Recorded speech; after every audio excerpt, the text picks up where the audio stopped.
Good evening. I hope we're all well. Now, over the break, I had quite a lot of time on my hands whilst the auction rooms were closed and I couldn't pop in to make any new acquisitions for the gallery. And I decided to, for fun, do a little bit of an investigation to keep my eye in as the break proceeded. And I decided to pick a topic that I've been thinking about for a couple of months now, regarding an exhibition that's currently on at the National Gallery in Canberra called Ethel Carrick. Now, Ethel Carrick was a English-born artist who came out to Australia with her husband Emmanuel Phillips Fox, who was already quite a famous Australian artist when they married in 1905. They were married for 10 years, and unfortunately, Emmanuel passed away.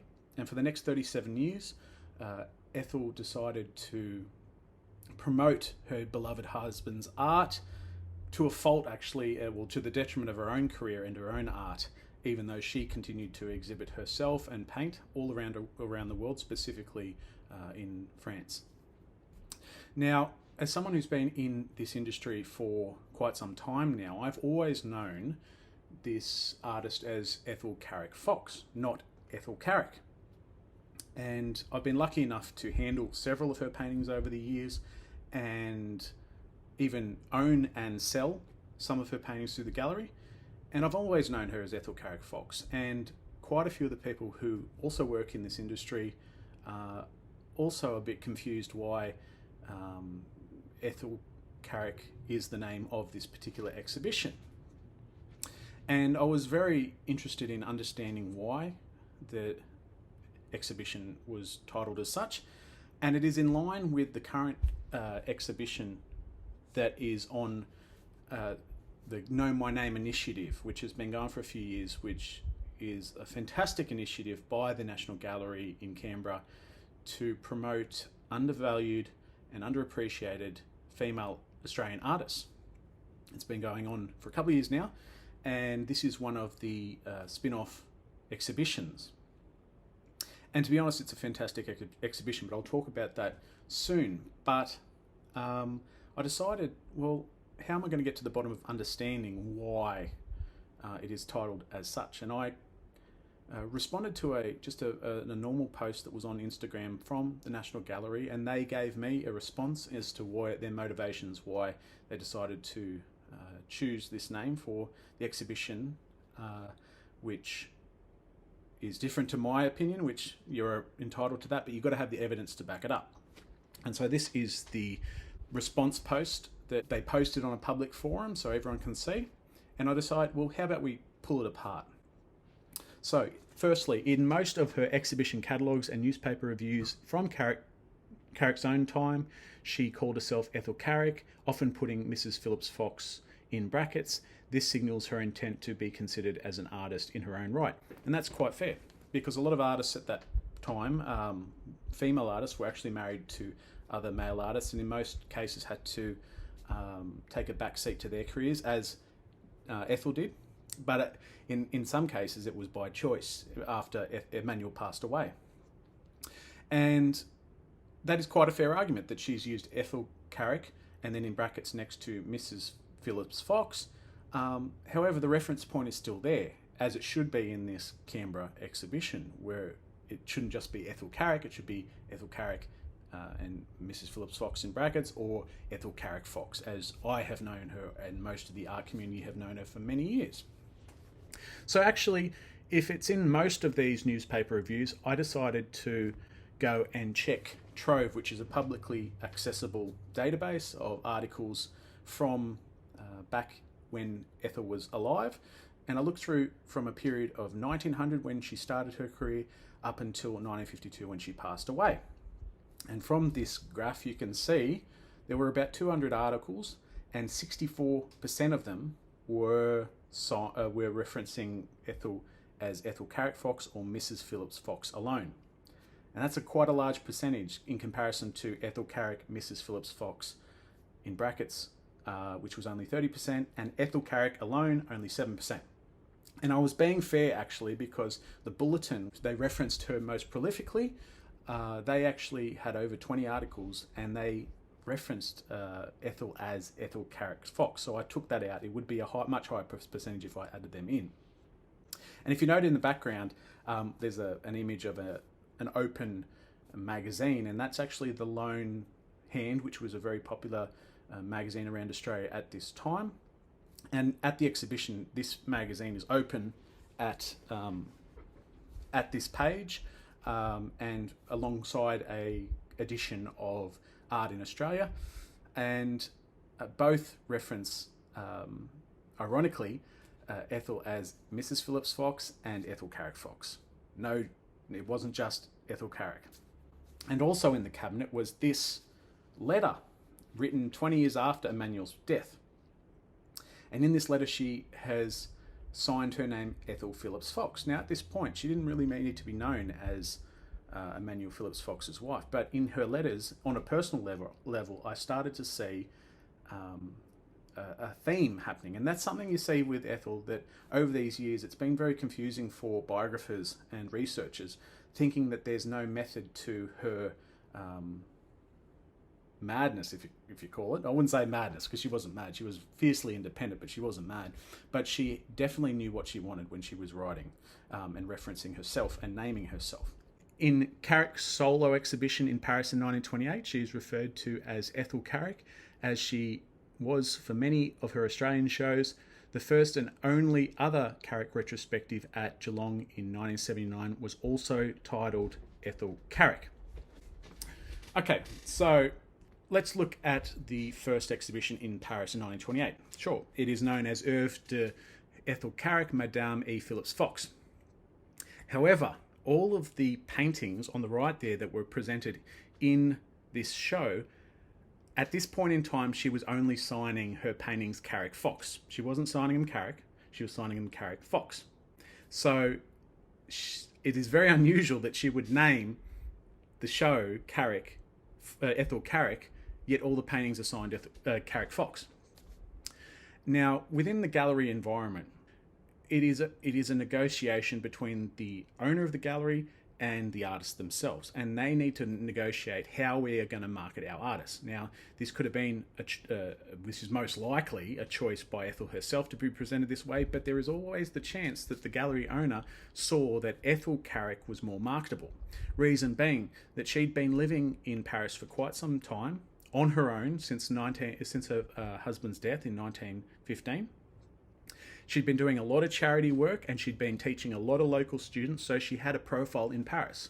So it would make sense that to draw people in and that Ethel Carrick may have been the best way to promote the show, despite the fact that all the paintings were signed Carrick Fox. Now, the reference is still there to Madame E. Phillips Fox. It's not just Ethel Carrick. So there is still that reference to the surname. And if you look at all of the exhibitions, so it said that there were several Australian shows that were signed Ethel Carrick with Mrs. Phillips Fox in brackets, but there are just as many exhibitions that were done that also had Mrs. E. Phillips Fox as the main promotion for her shows. Not just her solo shows, but her joint shows with her husband that she produced post-death of Emmanuel. And you can see it's fairly even, 5 and 5, and I think the other one was 5 and 3. So it's not an overwhelming choice that it's Ethel Carrick versus Ethel Carrick Fox or Mrs. Phillips Fox. So I don't think that's an overwhelming evidence there. So let's look at the 1979 Geelong Art Gallery. And I actually have a copy, I've sourced a copy of the original catalogue, which is very, very rare. And this was the very first time that Ethel had a show a retrospective post death in 1952 to her work on such a scale, 56 works. And if you look at how many works were presented, the majority, again, were signed Carrick Fox. So I just find it confusing, the fact that these were named Ethel Carrick and yet most of the paintings were signed Carrick Fox. There's got to be something more to it. So when you open up the exhibition catalogue, it's actually more confusing than it seems. So the curator of this show was a young female curator called Margaret Rich, who went on to have a decorated career, not only at the Geelong Art Gallery, but at the Art Gallery of Ballarat as well. She was a very intelligent woman. And she refers to Ethel Carrick as Ethel Carrick in her essay within the catalogue, as she is entitled to as the curator. This was a choice by her. But at the end, you understand why she has chosen to call the show Ethel Carrick and Mrs. Phillips Fox, without any other evidence except that it is hoped this exhibition will establish Ethel Carrick's individual achievement. So she's trying to separate Ethel from her husband by doing that through the name, despite the fact the majority of the paintings are signed Carrick Fox. Now, confusing even so, the other essay that's in this catalogue is by an art historian called Dr. Ruth Zubins, who happens to be the family biographer for the Phillips Fox family. So she's the most authorised person to be writing on the subject, and that's why she was chosen to write an essay in this book. However, within this catalogue, she only refers to Ethel as Ethel Carrick Fox, which is incredibly confusing for the fact that you have Ethel Carrick in one essay and then you have Ethel Carrick Fox in another essay. So I don't think it's too convincing that this was a major reason why the National Gallery chose to call the current exhibition Ethel Carrick, because of this exhibition. And yet the catalogue is so confusing. Now, Ruth Zubins, Dr. Ruth Zubins, she went on to write two books on Emmanuel Phillips Fox, and one of them was to do with an exhibition that was had at the NGV in 1994. Within both publications, the Ethel was known as Ethel Carrick Fox. Again, so that's the 3 times that Ruth has referred to Ethel within her publications as Ethel Carrick Fox. What other publications exist on Ethel Carrick Fox, I began to think. And here are 3 of them. All luckily I had them in my collection already. One was written by Len Fox, who was Ethel's nephew, and it's called E. Phillips Fox and His Family. And within this book, Ethel is referred to as Ethel Carrick Fox only. And the same can be said by the only authorised biography of Ethel Carrick Fox alone, by Susanna de Vries, where she is only referred to as Ethel Carrick Fox. And then you have the last significant publication for the Queensland Art Gallery exhibition of 2011, called Art, Love and Life, Ethel Carrick and E. Phillips Fox, where in the publication Ethel is known exclusively as Ethel Carrick Fox. So we're seeing a trend here that most of the authorised publications are referring to Ethel as Ethel Carrick Fox. Well, how does the history of Australian art see it? So I decided to look through my extensive collection of Australian art history books, and there's a lot, and a lot of them don't reference Ethel at all, but these 6 do. And it's overwhelming that she's referenced as Ethel Carrick Fox only. I couldn't find any books that referred to Ethel any other way. So I decided, well, let's go and look at Australian female art specific books. And there's a far larger choice. There are 12 books, major books that I know of about female art in Australia, and these are the 12 of them, and it is actually closer. It's a mixed bag.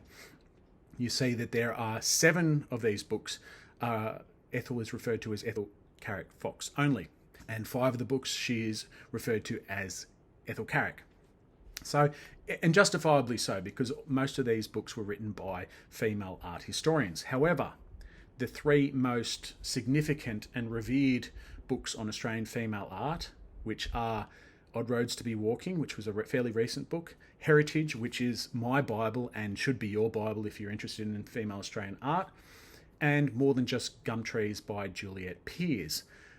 They all reference Ethel as Carrick Fox. So, finally, from this research, the National Gallery believes it is respecting Carrick's wishes. Now, I don't understand how this is sufficient evidence to justify calling an entire exhibition purely Ethel Carrick. I can understand if it was Ethel Carrick, Mrs. Phillips Fox, but obviously in line with the theme of lost and underappreciated and undervalued Australian female artists, it does make sense.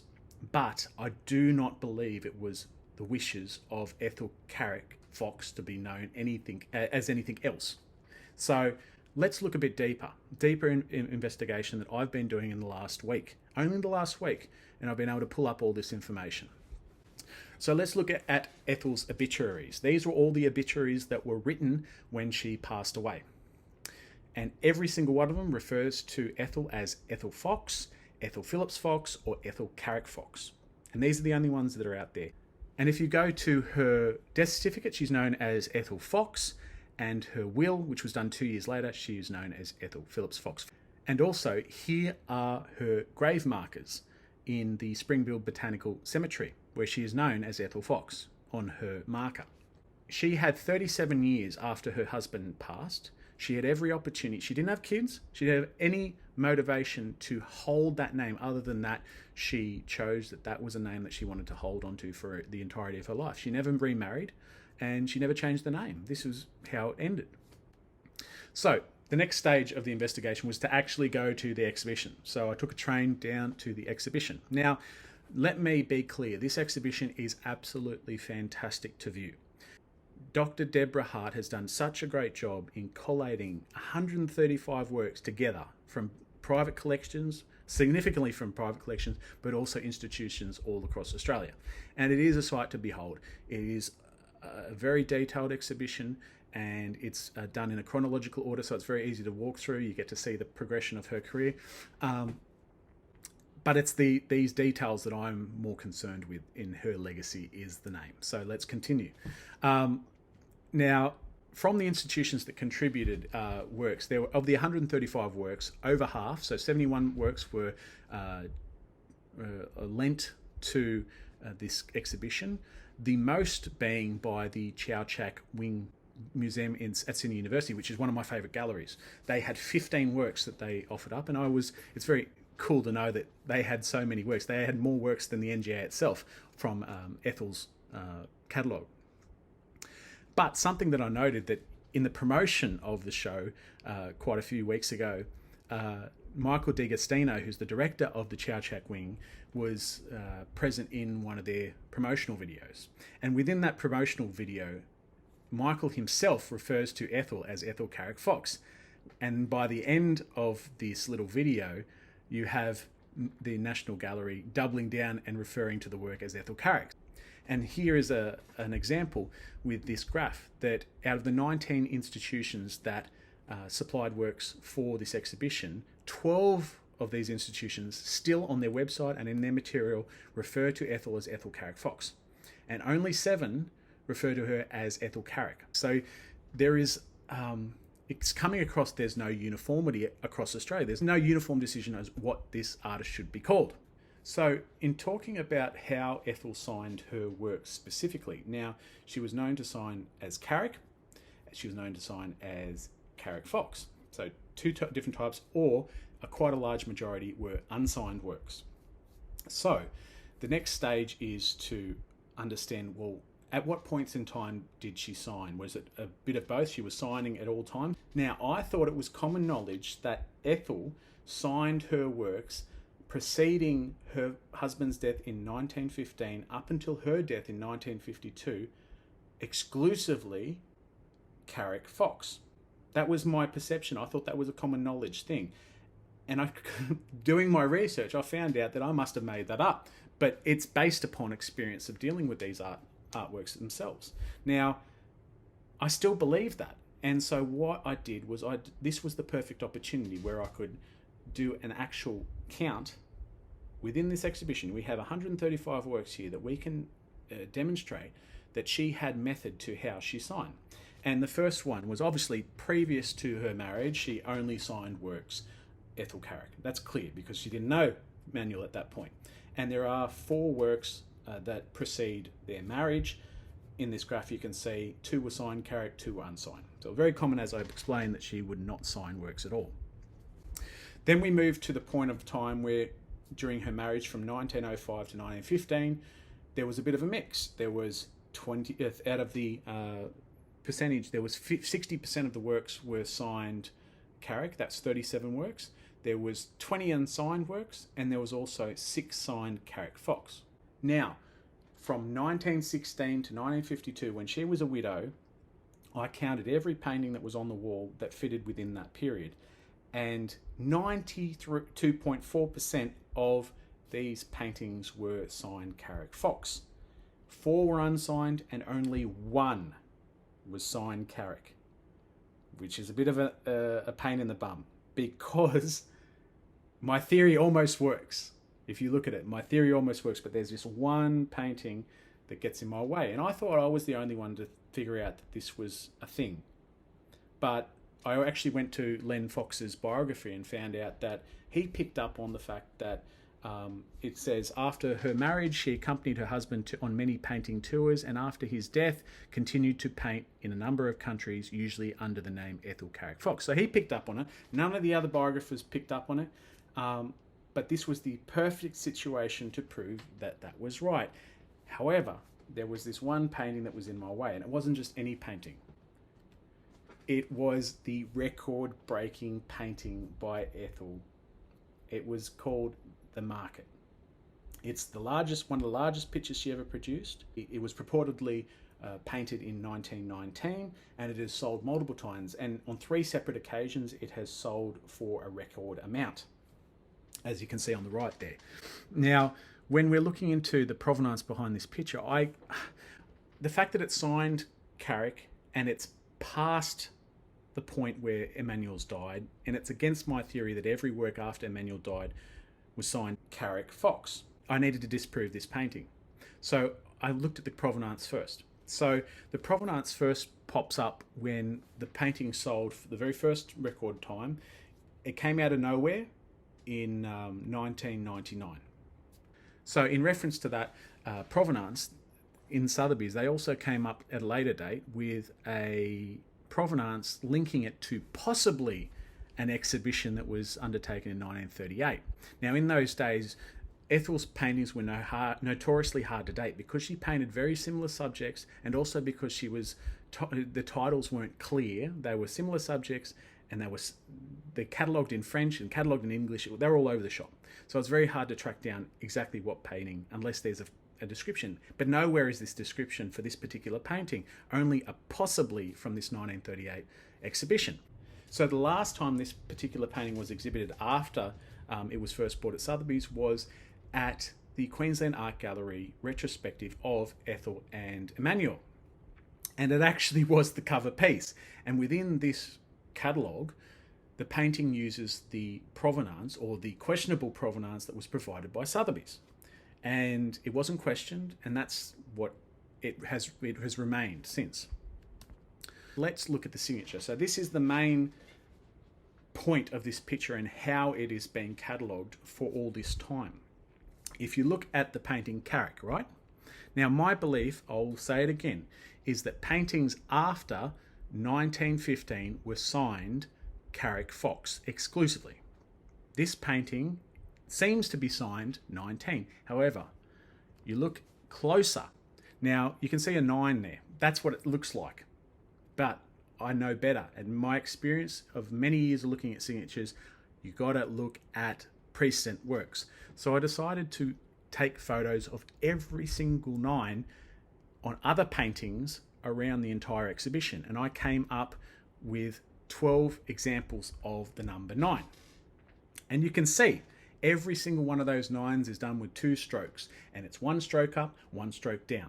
It doesn't curl around. So if you look at this 9 that seems to be on the Market painting, it curls around. It's not close to the 9 of any other precedent works by Ethel. So I believe that it is actually a 0. And with my theory, I believe that this Market painting, which has been known as 1919 for many years, which has questionable provenance, was actually painted in 1910. And then you start to look at other works that have a vegetable market, because this is what it is. It's the paintings of a vegetable market in Paris. And you can see I found several other examples of studies of vegetable markets. And look at the dates. They're all around circa 1904, 1904, 1909, 1908. No other paintings like this exist around that 1920 time, apart from market scenes in Nice, which I will show you later, and they're a little bit different. And in fact, the irony of it was I found a catalogue from Christie's. And within this catalogue, there was a image, as you can see, of a vegetable market. And this, I believe, is the study of the market, the record-breaking painting. It is very, very close. Ironically, it was auctioned the day after the market was auctioned back in 1999 at Christie's, not Sotheby's, at Christie's. And if you look closely, in the bottom right-hand corner, this looks like a very close study to our market painting that is purported to be 1919. The thing that's the key is that vegetable markets, the study is circa 1909. Again, in that same period, which I believe that the market is part of. And here are some examples of what the market scenes were like in the 1920s, closer to when the market from 1919, well, purportedly from 1919, was painted. And you can see they're completely different. They're a lot lighter. The costumes within the paintings are much more advanced. After World War I, the costumes were far more contemporary. And in the market, they're very, very old school. So that's another thing that would separate this painting from 1919 and bring it way back to about 1910. Because this particular painting, which has had the record for many, many years, has been misdated. That's very clear. So what does this mean? It means in 1915, when her husband died, she chose for the rest of her life to sign her works Carrick Fox. And I believe the reason she did that was as a homage to her husband. And I think that's a very important point to make. But this is where it gets very interesting. So the National Gallery of Victoria was actually the only national gallery within Ethel's lifetime to purchase paintings from her directly. Now, the Quay at Dinard was purchased in 1942, and in the Luxembourg Gardens was purchased in 1949. Now, for those people who are following very closely, you may have noticed that both of these paintings were painted prior to Emmanuel Phillips Fox's death, right? Now, my theory is that paintings should be signed at that time only Carrick. But in this case, both of these paintings are signed Carrick Fox. So on closer inspection, you start to see something strange happening. On the left painting, on the Quay at Dinard, you can see that the painting is signed Carrick Fox. However, you can clearly see that they're done in different paints. On the left, you can see it's in a black paint. On the right, you can see it's a yellowy brown colour. So clearly this painting has been embellished. You know, it has been signed at two different times. And then on the right, the same argument. You can see on the left of that painting in Luxembourg Gardens, it's signed Carrick in her old school style. But then on the right, it's signed Carrick Fox in this same strange yellow and brown oil. Now, what's with that? That means that someone has signed, probably at the same time, after the fact. And I believe that Ethel herself has actually added Fox or Carrick Fox onto these paintings because she wanted to be known as Carrick Fox. These paintings entered a national collection, and for posterity, she wanted these paintings to be known and read as Carrick Fox because that's what she identified as. So she's changed the signatures herself. And the proof behind the pudding is in 1949, here she is opening a show for her late husband at the National Gallery. So she was there at the time. She could have easily signed these paintings. Both paintings were at the gallery at the same time, being purchased in 1942 and shortly before this exhibition of her husband's in 1949. And this is where I came across this very interesting photograph that was in the Advertiser in October 1949. Clearly, there is Ethel standing in front of a painting that she is just about to exhibit in full exhibition wear.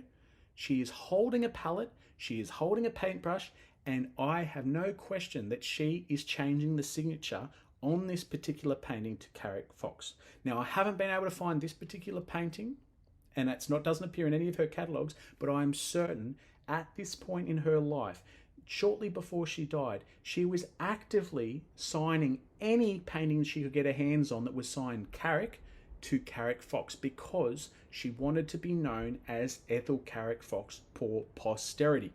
That's how she wanted to be known. Not as Ethel Carrick, she wanted to be known as Ethel Carrick Fox beyond death. And these are the only paintings that she could have access to, because those early paintings signed as Ethel Carrick back in the early days, they were all over the world. They were in different collections. She had no access to re-sign them. But these ones, these very two paintings that were in the National Gallery, she had an opportunity to sign them and she took it. And at this exhibition, she did it. So, from this research, the National Gallery believes it is respecting Carrick's wishes. Is it though?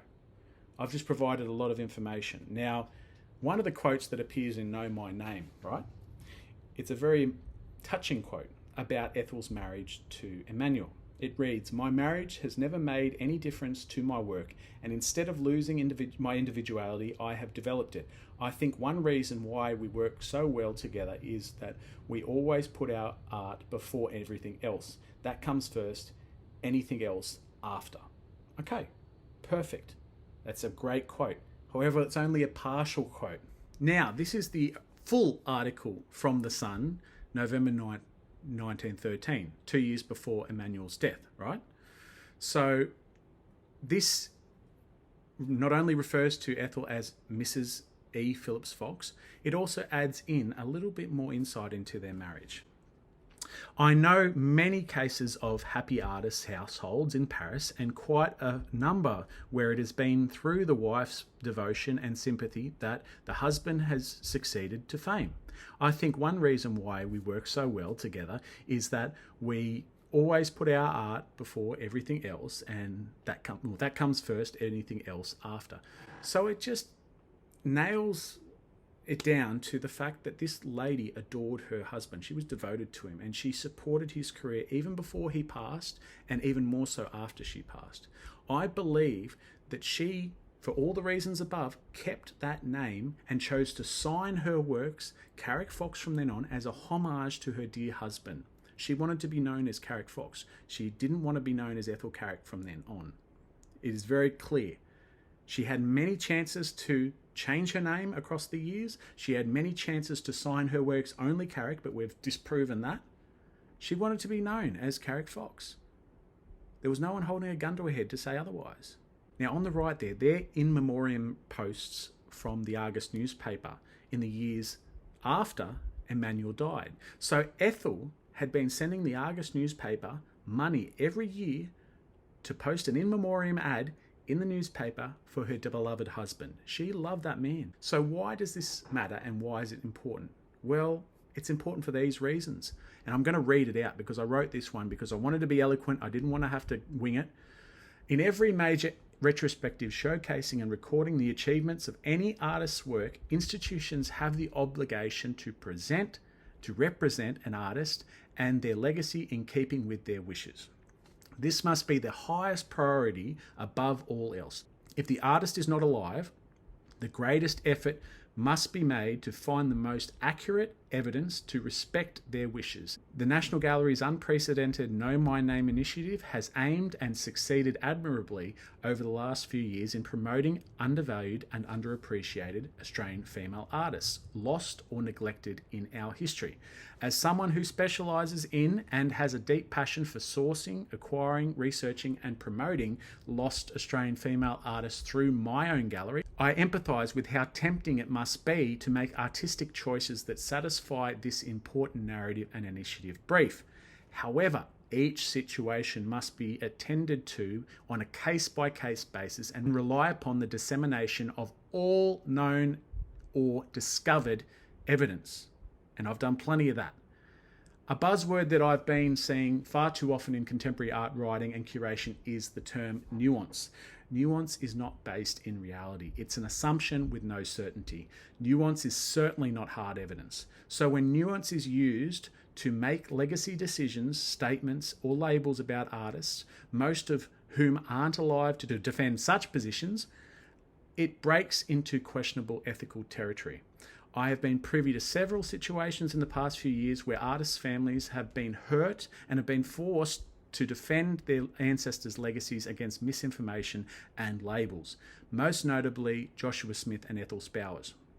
Whether it has been name changes or perceived sexual preferences or gender, art writers, curators, institutions are not in the position to make such decisions without absolute certainty and evidence that an artist would wish to be represented as such.